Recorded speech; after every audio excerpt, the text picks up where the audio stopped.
Imagine this. You've just sent what might be the most important email of your career. You spent over an hour writing it. You checked every sentence.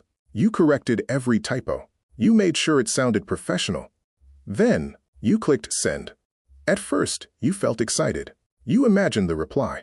Maybe an interview invitation. Maybe a client saying, "Let's work together." Maybe the opportunity you've been waiting for. Then one day passes. Nothing.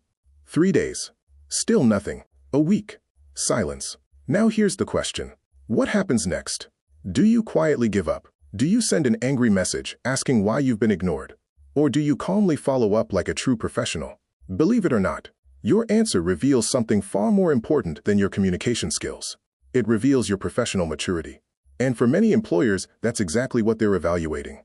Stay with me, because by the end of this video, you'll understand why silence isn't always rejection, and why one simple habit separates professionals from everyone else. Let's be honest. Most people don't actually quit after receiving a rejection. They quit after receiving nothing. No reply, no feedback, no update, just silence. And silence is uncomfortable. Our minds naturally begin creating stories. Maybe they hated my email. Perhaps I wasn't qualified. Someone else must have been better. I guess they aren't interested. Notice something. None of these thoughts are facts. They're assumptions. And assumptions often lead people to make poor decisions. Many talented people walk away from opportunities that were never actually closed. Not because they lacked ability, but because they misinterpreted silence. Pause for a moment. Have you ever convinced yourself you had already been rejected, even though nobody actually told you no? If your answer is yes, you're not alone. Here's something many new professionals don't realize. The business world is busy. Executives attend meetings. Managers handle multiple priorities. Recruiters review hundreds of applications. Clients travel. Projects change. Budgets shift. Deadlines move. Sometimes, your email simply arrives at the wrong moment. Not because it wasn't good, but because life happened. Professional communication isn't always immediate. In many organizations, decisions require approval from multiple people. Sometimes the person you contacted wants to reply, but can't yet. Other times, your email gets buried beneath dozens of new messages. It happens more often than people think. That's why experienced professionals don't immediately interpret silence as rejection. They understand something important. No response is not always a negative response. Sometimes, it's simply an unfinished conversation. Now let's revisit the question. You sent a follow-up email. Days pass. No reply. What do you do?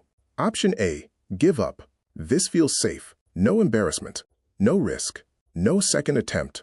But here's the problem. Giving up too early often closes doors that were never actually locked. Persistence isn't about desperation. It's about professionalism. Many opportunities are lost because people stop communicating after one unanswered message. Option B, follow up professionally. This is the response employers admire. Not because you're demanding attention, but because you're demonstrating reliability. A professional follow-up says, "Just checking in regarding my previous email. I understand you're busy, and I wanted to see if there are any updates or if you need additional information from me." Short, respectful, helpful. No pressure, no guilt, no emotion. Just clear communication. That's how business relationships grow. Option C, get emotional. This response usually comes from frustration.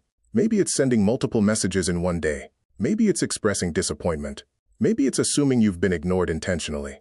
Whatever form it takes, emotion rarely improves professional communication. Strong professionals separate their feelings from their actions. They remain respectful, even when they're disappointed, because professionalism isn't measured when everything goes well. It's measured when things don't. One of the biggest myths in professional communication is this: if I follow up, I'll look desperate. Not true. There's a huge difference between following up and chasing someone. A professional follow-up is structured. It provides context. It reminds the recipient of the previous conversation. It may even add value. Perhaps you share a relevant article, answer a question they raised, clarify a point, or simply ask whether there are any updates. That's not begging. That's responsible communication. Imagine if businesses never followed up with customers.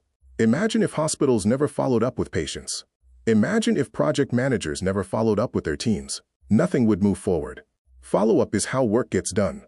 It's how projects stay on schedule. It's how partnerships are built. And it's how opportunities remain alive. Here's something interesting. Many companies aren't only evaluating your technical skills, they're observing how you communicate. Are you dependable? Can you remain calm under uncertainty? Do you communicate respectfully? Can you handle delayed responses without becoming impatient? These qualities matter, especially in remote and international teams.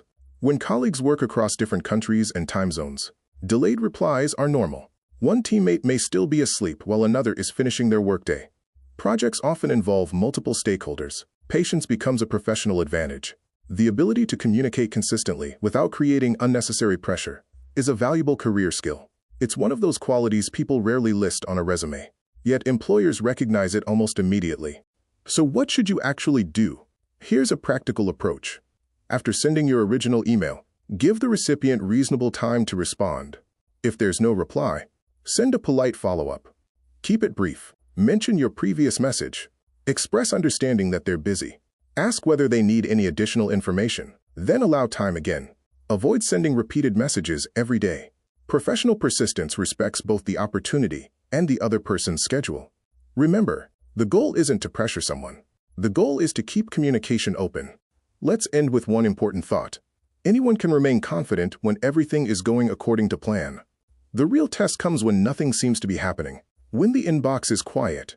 When the phone doesn't ring. When replies don't arrive.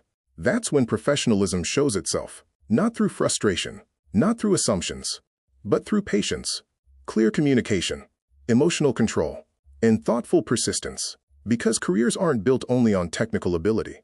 They're built on habits. And one of the most powerful habits you can develop is knowing how to follow up with confidence and professionalism. So the next time you experience silence, don't immediately assume rejection. Pause. Think. Follow the process. Communicate professionally. And remember, sometimes the opportunity you're waiting for is only one respectful follow-up away. Before you go, here's today's question. If you sent an important email and received no reply after several days, what would you do? A. Give up. B. Follow up professionally. C. Get emotional. Leave your answer in the comments. And more importantly, tell us why. Your perspective might help someone else become a more confident professional.